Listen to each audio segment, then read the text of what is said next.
హల్లెలూయా. Good morning. మరొక ప్రశస్తమైన ఉదయం దేవుని మాటలు ధ్యానించడానికి ప్రభు మనకి ఇచ్చున్నాడు. రండి, ఈ ఉదయకాల సమయంలో దేవుని మాటల కొరకు ఆశతో కనిపెడుతున్నాం. ఆయన మనతో మాట్లాడతాడు. ప్రభువా, నీకు వందనములయ్యా. ఉదయమే నీ స్వరము వినినట్లుగా మా చెవులు తెరువుము. దినమంతటి కొరకు మా హృదయాలను సిద్ధపరచుమని క్రీస్తు నామములో అడుగుచున్నాము తండ్రి. ఆమేన్. దేవుని స్తోత్రం. బాగున్నారండి? దేవుని కృపలో మనం బాగా ఉండగలం. అంతేకాదు, దేవుని యందు విశ్వాసం ఉంచిన వారి జీవితాలలో దినదిన అభివృద్ధి కలగాలి. అభివృద్ధి అనగానే ఆస్తిపాస్తులు అనేది మనం సాధారణంగా అనుకుంటుంటాం. కానీ ప్రభువులో వర్ధిల్లేవాడు తను ఆధ్యాత్మిక జీవితంలో వర్ధిల్లుతాడు. ఆధ్యాత్మికంగా వర్ధిల్లుతున్నవాడు అనేకులకు ప్రయోజనకరంగా, మాదిరిగా, ఆశీర్వాదకరంగా, ప్రయోజనకరంగా, ఉపయోగకరంగా, మరి ముఖ్యంగా దేవునిని మహిమపరిచేవాడిగా ఉండగలుగుతాడు.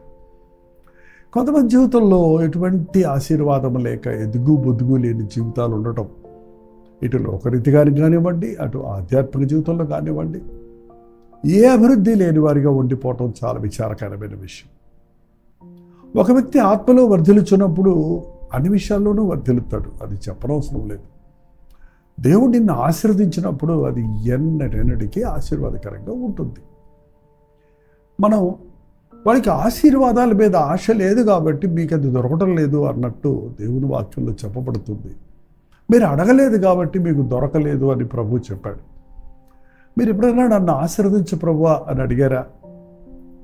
అడుగుతాం ఊరికే ఊత పదంలాగా చాలాసార్లు ప్రభువా నీ ఆశీర్వాదాల్లో దయచే అంటామేమే. కానీ ఆశీర్వాదం అంటే ఏంటి, అసలు మనం ఎలా ప్రార్థించాలి?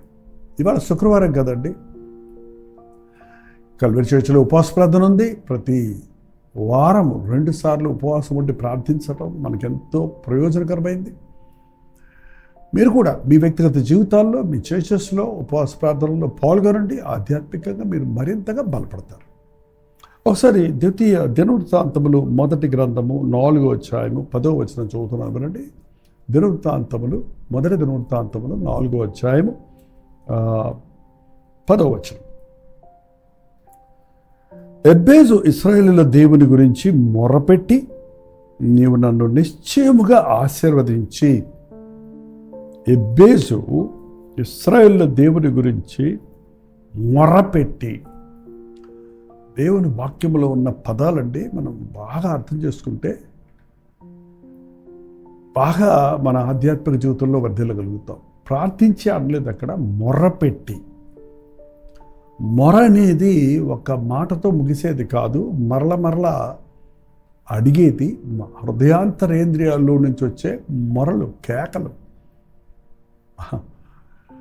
ఎబ్బేజు అనే మాటకి వేదన అని అర్థమట. ఆయన పుట్టేటప్పుడే వాళ్ళ అమ్మ చాలా వేదన పడింది. మరి అంత బలంగా ఉన్నాడో, అలా పేగులు చుట్టుకొని పుట్టాడో, లేకపోతే మరి ఏ ప్రమాదం జరిగిందో కానీ ఆమె ఎంతో వేదన పడి కన్నప్పుడు ఆ బిడ్డకు ఎబ్బేజు అని పేరు పెట్టింది. దానికి తగినట్లుగానే అతడు ఎదుగుతూ ఉన్నప్పుడు శ్రమలను, వేదనను, భయంను లెక్క చేయకుండా తన సహోదరులందరిలోనూ ఘనత పొందాడనండి. ఘనము పొందిన వాడై ఉన్నాడు. అందరికంటే అన్ని విషయాల్లో మెరుగ్గా ఉన్నాడు. చూడండి, మన మెరుగుదల కానీ, మన బలము కానీ, మనం పుట్టకతోటే బిల్టిన్ అంటారు చూడండి. కొన్ని తలాంతులు మనకు దేవుడు ఇచ్చాడు. పుట్టకతోటి కొంతమంది బిడ్డలు బలంగా ఉంటారు, కండలతో ఉంటారు, మంచి అందంగా, సౌందర్యంగా ఉంటారు. కొంతమంది పుట్టకతోటే వారు చాలా చలాకీగా ఉంటారు. బట్ అంత మాత్రాన ఆ బిడ్డలు ఎదిగిన తర్వాత మనం చూస్తే వీళ్ళు చాలా గొప్పవాళ్ళు అవుతారు అనుకుంటే వాళ్ళు ఎందుకో ప్రయోజనం లేని వారు అయిపోవటం చూస్తున్నప్పుడు చాలా వేదనగా ఉంటుంది. కారణం ఏంటి? వారికి ఉన్నటువంటి తలాంతును దేవుని కొరకు కాకుండా, అది గుర్తించకుండా మరి దేనికోసమో తాపత్రయపడటం వల్ల, లేక లోకంలో వాటిని ఉపయోగించడం వల్ల వారి జీవితాల్లో ఆ ఆశీర్వాదాలు పోగొట్టుకుంటున్నారు. మీ తల్లిదండ్రులు ప్రార్థనా పరులైతే సరిపోదండి. మీ అమ్మ మీకోసం ప్రార్థన చేస్తుంటే చాలదు. నువ్వు మంచి సంఘములకు వెళ్తున్నావు, మంచి దైవజనులు దేవుడు ఇచ్చాడు అనుకుంటే సరిపోదు. మంచి వాక్యాలు మేము వింటున్నామని సరిపెట్టుకున్నా చాలదది. నీవు ఆ వాక్యాలని నీ హృదయానికి అనునయించుకొని నువ్వు ప్రార్థనగా మార్చుకోవాలి. దేవుడు నీకు ఇచ్చిన ప్రతి అవకాశాన్ని నీవు దేవుని ప్రణాళికలు ఎరుగుటకు, ఆయన చిత్తమును ఎరిగి ఆయన కొరకు ఫలించే జీవితం జీవించటకు ఆశపడాలి. దేవుని దగ్గర నుంచి ఎప్పుడు గొప్పవాటి కొరకు మనం ఆశపడితే గొప్పవాటిని ప్రభు మనకి ఇస్తాడు. ఆ గొప్పలంటే మళ్ళీ నేను లోకం సంబంధమైన గొప్పల గురించి చెప్పడం లేదు. దేవుని దృష్టిలో గొప్పవాడిగా ఉండాలనే ఆశ, దేవుడిని మహిమపరచాలనే ఆశ, దేవుని కొరకు జీవించాలి రోషం కలిగేది కోరిక మనకుంటే అది నెరవేరుస్తాడు. ఇన్ని రోజులుగా దేవుని వాక్యం వింటున్న మీరు ఈ పాటికి ఆధ్యాత్మిక వీరులుగా, ప్రార్థనా పరులుగా, విశ్వాస వీరులుగా అనేకులకు ఆశీర్వాదకరంగా జీవించవలసి ఉంది. ఎలా ఉన్నారు? దేవుని వాక్యం మనల్ని ఫలింపజేస్తుంది, అభివృద్ధి పరుస్తుంది. ఎబ్బేజు దేవుడి శ్రద్ధలో మొర్ర పెట్టుకుంటున్నాడు. దేని కొరకు? నీవు నన్ను నిశ్చయముగా తప్పకుండా నన్ను ఆశీర్వదించు. It's not an option. దేవుడు ఇస్తే ఇస్తాడు, లేకపోతే లోకంలో నేను సంపాదించుకుంటాను అన్నట్టు కొంతమంది ప్రార్థించేటప్పుడు కూడా దేవుడు చేస్తే చేస్తాడు, లేకపోతే నాకు వేరే మార్గం ఉందిలే అన్నట్టు ఆల్టర్నేటివ్ చూసుకునేవారిగా ఉంటారు. అందుకే అటువంటి ప్రార్థనలకు జవాబులు రావట్టు. నువ్వు మాత్రమే నన్ను ఆశీర్వదించగలవు ప్రభా, నీవు మాత్రమే నన్ను దీవించగలవు ప్రభా, నీవే నా దిక్కు అని పూర్తిగా నీవు ఆయన మీద ఆధారపడి చూడు. ఎప్పుడు నీ జీవితంలో నీవు నష్టపో.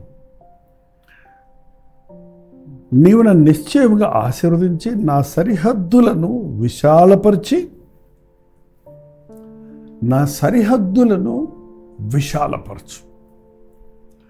నా యొక్క కెపాసిటీ పెంచు నాయన. నన్ను విస్తరింపజేయి ప్రభువా. నా కొరకు నీవు కలిగి ఉన్న ప్రణాళికలు అభివృద్ధి చూడడానికి సహాయం చేయి. చూడండి, దేవుడు ఆశీర్వదించినప్పుడు కొంచెంలో నమ్మకం ఉన్నవాడికి ఎక్కువ ఇస్తానన్నాడు ప్రభు.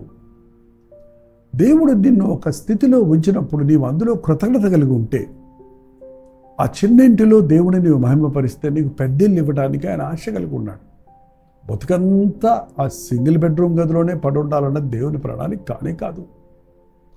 కానీ చాలామంది ఉన్నది కూడా పోగొట్టుకునే స్థితిలో ఈరోజు ఉంటున్నారు. కారణం ఏంటంటే వారికి ఆశీర్వాదం కొరకైన ఆశ లేదు, జీవితంలో ఏదన్నా సాధిద్దామన్న గురి లేదు, దేవుని ఆశీర్వదిస్తాడు అన్న విశ్వాసము లేదు. నా సరిహద్దులను విశాలపరిచి నన్ను దీవించి వెళ్ళిపో అన్నట్టుగా ఉంటారండి వాళ్ళ విశ్వాసులు. దేవుడు దీవించేవరకే సరిపోద్ది మనకు అనుకుంటారు. దేవుడు నేను అడిగింది ఇచ్చేశాడు కాబట్టి హల్లెలూయా ఒక స్తుతి కూటంతో, చిన్న సాక్ష్యంతో మనకు దేవుడు రుణం తీర్చేసుకున్నాం అనుకుంటుంటారు చాలామంది.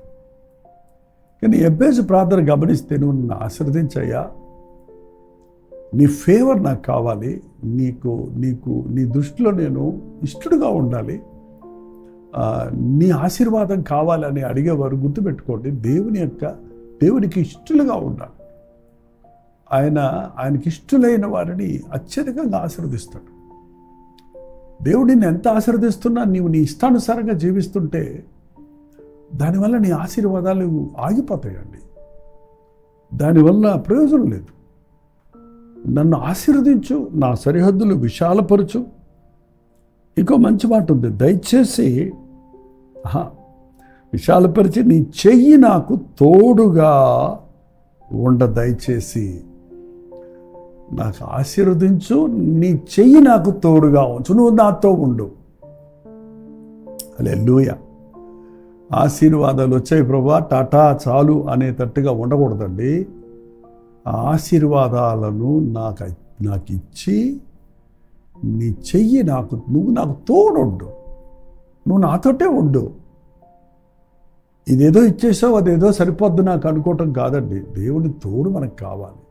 అప్పుడే మన ప్రతి లేమి తీరుతుంది. అప్పుడే మనం చేయనివన్నీ సఫలమవుతాయి. నాకు వేరే ఉండి మీరు ఏమీ చేయలేరని ప్రభు చెప్పాడు కదా. చాలామంది దేవుడు మనకు తోడు ఉంటే మన ఇష్టానుసారంగా ఉండలేమో అనుకుంటుంటారు. కానీ దేవుని తోడు మనకి ఎంత మేలు చేస్తుందో ఎరిగిన వారు ఆయన సన్నిధికి విలువిస్తారు, ఆయన సన్నిధిని పోగొట్టుకోరు. ఎబ్బేసు ప్రార్థన దేవునికి మొరపెట్టి, నువ్వు నన్ను ఆశీర్వదించి నా సరిహద్దులు విశాలపరిచి నీ చేయి నాకు తోడు ఉండనియ్యి, నాకు కీడు రాకుండా దానిలో నుండి నన్ను తప్పించు, కీడులో పడిపోకుండా నన్ను తప్పించు. ఆశీర్వదించబడిన తర్వాతే మనకి చాలా ప్రమాదం అండి. ఎంతగా మనం దేవుని చేత హెచ్చించబడతామో అంతగా తగ్గించుకోకపోతే చాలా ప్రమాదంలో పడిపోతాం, చాలా శోధనలో పడిపోతాం. నీ ధనధాన్యాలు పెరిగినప్పుడు, నీ ఆస్తిపాస్తులు పెరిగినప్పుడు, నీ చేతి నిండా డబ్బు ఉన్నప్పుడు నువ్వు చాలా సులభంగా చిక్కులు పెట్టి పాపాల్లో పడిపోతావు. అపవాది నిన్ను బహుగా శోధిస్తాడు. ఈ ప్రార్థన చాలా అవసరం. నన్ను ఆశీర్వదించి ప్రభువా నన్ను కాపాడు. ఇంకో విధంగా చెప్పాలి, నీవిచ్చిన ఆశీర్వాదాలు కాపాడుకోవడానికి నీ చేయి నాకు తోడుంచు, నీ సన్నిధి నాకు తోడుంచు, నాకు తోడుగా ఉండు, నేను కీడులో పడకుండా నన్ను కాపాడు, నన్ను తప్పించు. కీడులో పడకుండా తప్పించు, కాలు జారకుండా తప్పించు, పాపములో పడకుండా తప్పించు, శోధనకు లొంగకుండా తప్పించు. చాలా శ్రేష్టమైన ప్రార్థన ఈ రోజు నుండి ప్రతి ఒక్కరం అలవరుచుకుందాం. దేవా నువ్వు ఆశీర్వదించయ్యా, అది అన్నిటికీ ఆశీర్వాదం. నీవు నా సరిహద్దులను విశాలపరిచయ్యా, నీవు దీవిస్తే అది నిజమైన దీవెన. నీవు అభివృద్ధి చేసే దేవుడు అని నమ్ముతున్నాను. అటువంటి అభివృద్ధి నాకు దయచేయి, సమృద్ధి దయచేయి. నాకు ఇచ్చిపోవటం కాదు, నాతోటే ఉండయ్యా, నీ చేయి నాకు తోడుండ ఉంచయ్యా, నీ సన్నిధి నుండి నన్ను తోసివేద్దయ్యా. నేను కీడులో పడకుండా, సాతాను పెట్టే శోధనలో పడకుండా, లోక ఆకర్షణకు లొంగకుండా నన్ను కాపాడు అని ప్రార్థింపగా దేవుడు అతను మనవి చేసిన దానిని అతనికి దయచేసెను. హల్లెలూయా. ఏమని ప్రార్థించాడు? నాకు నీ ఆశీర్వాదం కావాలి, నీ అభివృద్ధి కావాలి, నీ చేయి నాకు తోడుండాలి, నేను పాపములో పడకుండా నీ కాపుదల నాకు కావాలి. శ్రేష్టమైన ప్రార్థన. ఆ ప్రార్థనను, ఆ మనవిని దేవుడు అంగీకరించి ఎబ్బేజును దేవుడు దీవించాడు. నేను కూడా మొరపెడితే మనల్ని కూడా అత్యధికంగా దీవించడానికి ఆశ కలిగి ఉన్నాడు. నీ ఇరుకులో నుండి విశాలతలోనికి, నీ కరువులో నుండి సమృద్ధిలోనికి, నీ దుఃఖములో నుండి సంతోషములోనికి నడిపించగలిగిన నీ ప్రభువు నామములో మొరపెట్టి చూడు, సంపూర్ణ సంతోష సమాధానములను పొందుకుంటాం. ప్రార్థన. పరిశుద్ధుడ ప్రేమగల తండ్రి, ఎవరెవరు ఎక్కడెక్కడి నుంచి మాటలు వింటున్నారో, నా జీవితంలో అభివృద్ధి లేదే, ఈ నిరుద్యోగ సమస్యతో సతమతమవుతున్నానే, అప్పుల్లో పడి బయట రాలేకపోతున్నానే, ఎంత కష్టపడినా చిరిగిపోయిన సంచిలో వేసినట్టు నా సంపాదన ఉన్నదే, ఆశీర్వాదం నాకు లేదా అని ఎవరెవరు ఈ రోజున గుర్తిస్తున్నారో వారు నీ నామంలో ప్రార్థించుటకు నన్ను ఆశీర్వదించు, నా సరిహద్దులు విశాలపరచు, నీ చేయి నాకు తోడుంచి కీడులో పడకుండా నన్ను కాపాడమని ప్రార్థించటానికి మా ప్రార్థన ప్రభు విన్నాడని విశ్వసించి ఆ ప్రార్థన ఫలాలను ఈ రోజు నుండి మా జీవితాల్లో అనుభవించుటకు సహాయం చేయమని క్రీస్తు నామములో అడుగుచున్నాను తండ్రి. ఆమేన్. మన తండ్రి అయిన దేవుని యొక్క ప్రేమయు, కుమారుడైన క్రీస్తు యొక్క కృపయు, ఆదరణకర్త అయిన పరిశుద్ధాత్మ యొక్క సహవాసము కుడి వచ్చిన మనందరికీ ఇప్పుడు సదాకాలం తోడై ఉండును గాక. ఆమేన్. దేవుని స్తోత్రం. మీ ప్రార్థనా స్తుతుల భారాలు 954041 నెంబర్కి, మీరు ఇతర దేశాల్లో ఉంటే 9100100888 నెంబర్కి ఒక టెక్స్ట్ లేక వాయిస్ మెసేజ్ ద్వారా వాట్సాప్ పెట్టండి. మీ పక్షంలో మేము ప్రార్థిస్తున్నాం, మీరు కూడా ప్రార్థించండి, తప్పక ప్రభువు మనకు జవాబిస్తాడు. ఉచితమైతే మధ్యాహ్నం 3 గంటలకు హెచ్చరిక, అలాగే రాత్రి 9 గంటలకు కల్వరి చర్చిలో జరిగే ఉపవాస ప్రార్థన మీకు లింక్ ఇస్తున్నాం. మీరు కూడా మాతో కలిసి ప్రార్థించవచ్చు. అంతవరకు దేవుని మహాకృప మీకు తోడేడును గాక.